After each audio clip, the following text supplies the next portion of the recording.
10 years old, and I held my mother's gun to my head, and I wanted to blow my brains out all over her wall. You must ask the question, why would a 10-year-old child want to die? 10 is a time to dream of being an astronaut, of being a soccer star, a football player, a preacher, a pastor, a doctor. But for me, life was so horrific, with so much vitriol and pain, I wanted to die. I'm the product of interracial immigrants. My grandmother was tall, white, and thin from Germany, and we called her French fry. My grandfather was a big, burly black man from Cuba, and we called him Hamburger. Hamburger met French fry and created a Happy Meal.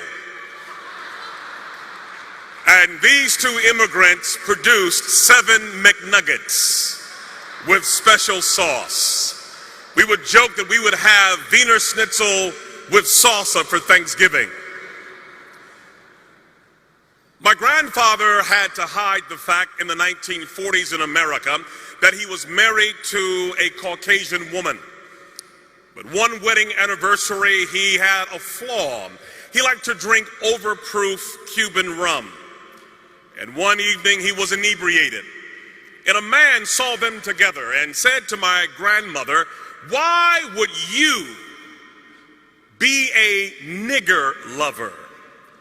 My grandfather, with huge arms, lost his temper and hit the man in the jaw and broke his neck.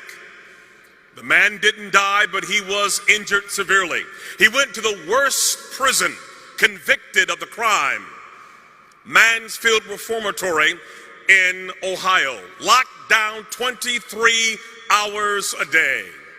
It hit the newspapers that my grandmother was married to this convicted felon and she lost her job. But being a German woman, she didn't complain or whine or woe is me. She began to work odd jobs, cleaning other people's houses and toilets, taking care of their children. But as she was working, she would have fainting spells, passing out doing her job. She went to the doctor and discovered that she had a tumor growing behind her left eye that was metastasizing to her brain. And the doctor said, "We have to take out a third of your face, your eye. You will be malformed and disformed and disfigured for the rest of your life." What do you do when the American dream becomes an American nightmare? She could not work. She was sick and mutilated. My grandfather's in jail, and day by day they lost everything that they had acquired. They lost their house, they lost their car, they lost their furniture, they lost their dignity, they lost their self-esteem, and they were living in the streets like animals. My 3 uncles got hooked on heroin. They belonged to a gang called the Devil's Disciple, and my entire family became atheistic. No God, no prayer, no Bible, no hope. And my mother at age 14 was called by a pimp named Larry, who said to her, "What is school doing for you? You are sitting on a gold mine." She said, "Where?" He said, "You're sitting on it." And we call this being turned out. And little by little, she began to sell her 14-year-old body to grown men for money to survive. It's called turning tricks. And at age 16, she got pregnant. We call it having a trick baby. 2 strangers meet for a business transaction, and there's a mistake. The pimp said, "You can't make any money having a baby in the oven. We have got to kill this baby." They kicked her in the stomach. They fed her alcohol. They gave her drugs. They took a hanger and stabbed the baby over and over again. But the baby would not die. The baby was born 2 months premature with no pancreas, a learning disability, a bladder too small, unable to function, a severe stutterer. We call it a trick baby. Nobody wants the baby. No hope, no future. Kill it was the word. That baby was me.